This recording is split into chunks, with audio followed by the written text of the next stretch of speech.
This is Ed Rogers, and I'm here to show you how. It's all connected. After the shooting at the Colorado Planned Parenthood Center, predictably our president immediately doubled down on the necessity of implementing gun control. For a proper perspective on this issue, let's take a quick journey back in time to our nation's founding. Ask people today what the reasons were for the American Revolution, and if you're lucky, you'll get that it's something to do with tea, or perhaps taxation without representation. It's likely you won't get one of the most important reasons: gun control. The British first imposed a ban on importing firearms and gunpowder. By the next year, it had escalated to a full-blown program of confiscation by whatever means were necessary. What started as a political war soon became much more than a war of words and ideas. The battle lines had been drawn.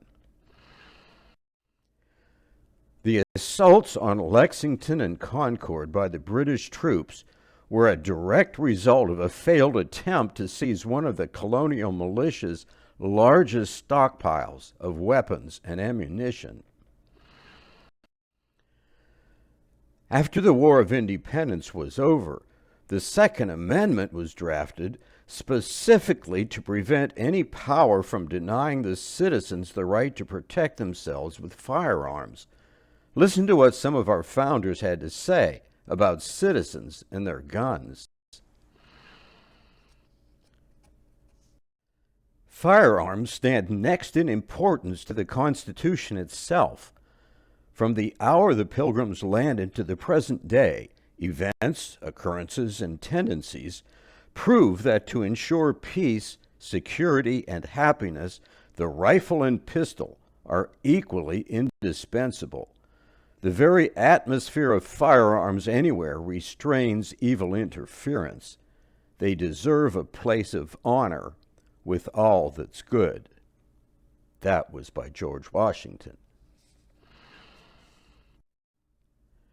And that the said Constitution be never construed to authorize Congress to infringe the just liberty of the press, or the rights of conscience, or to prevent the people of the United States, who are peaceable citizens, from keeping their own arms.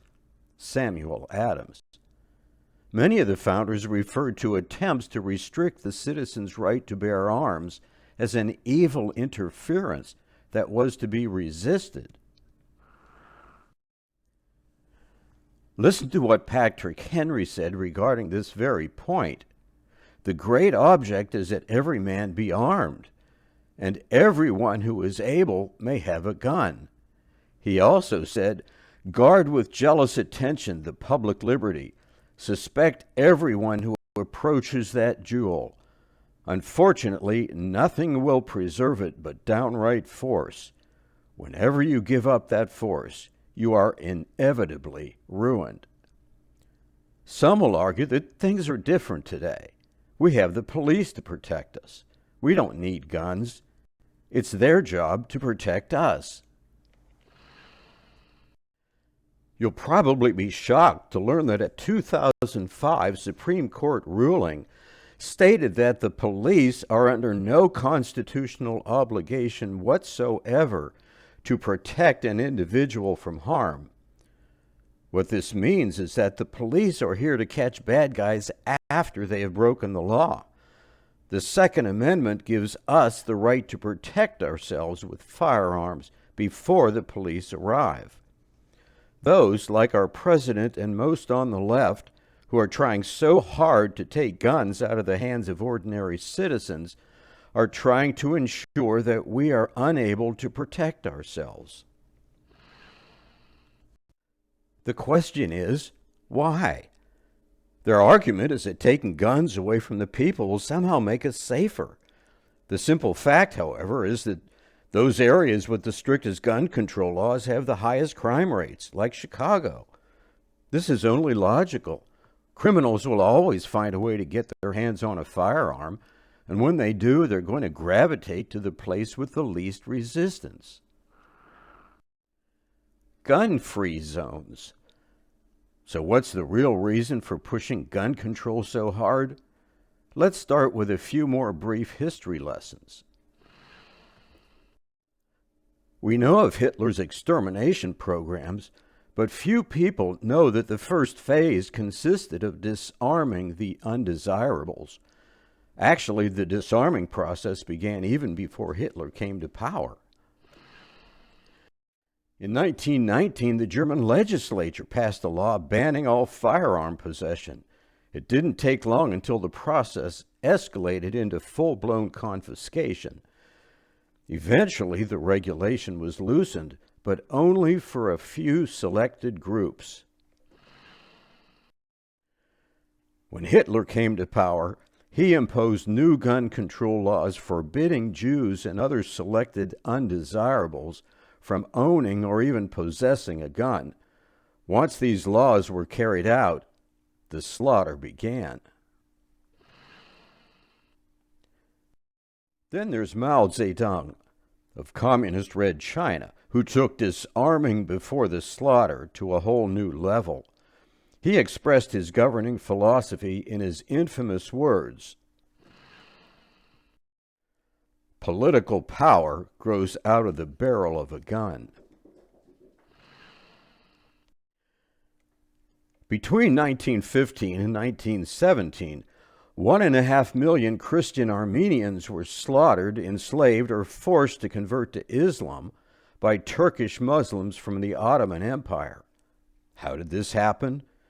Christians had been banned from owning firearms in Turkey.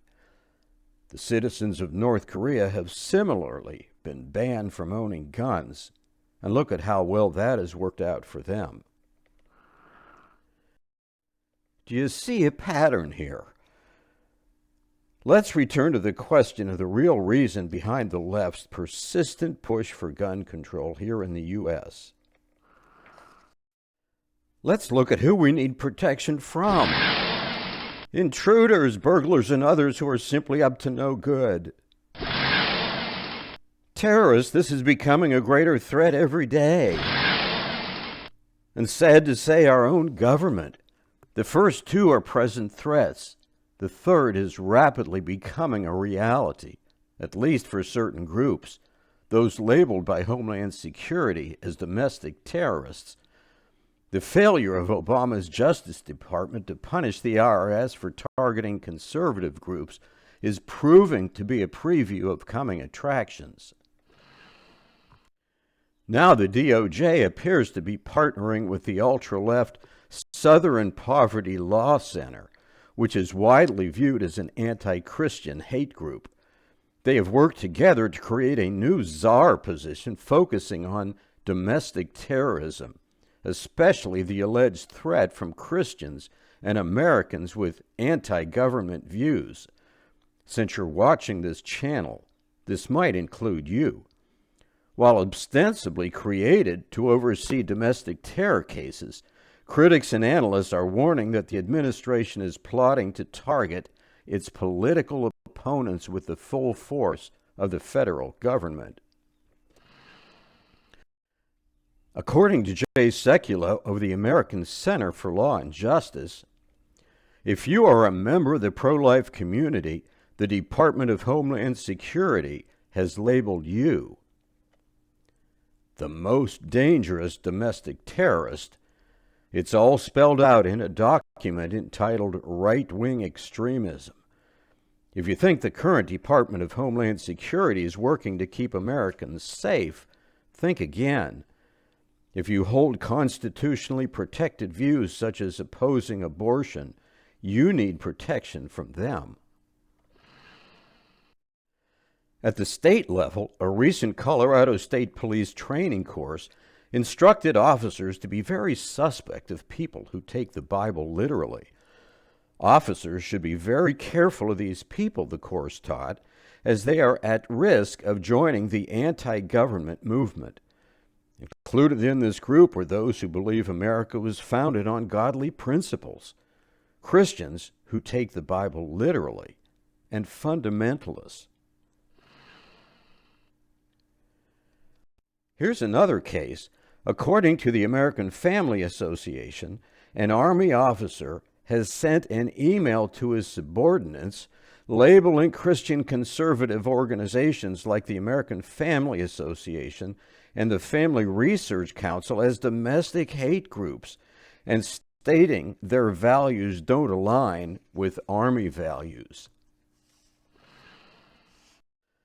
Back in May of 2013, the Pentagon released a statement confirming that soldiers who openly profess Christianity can now be court-martialed and may face imprisonment and a dishonorable discharge from the military, even if they are a military chaplain.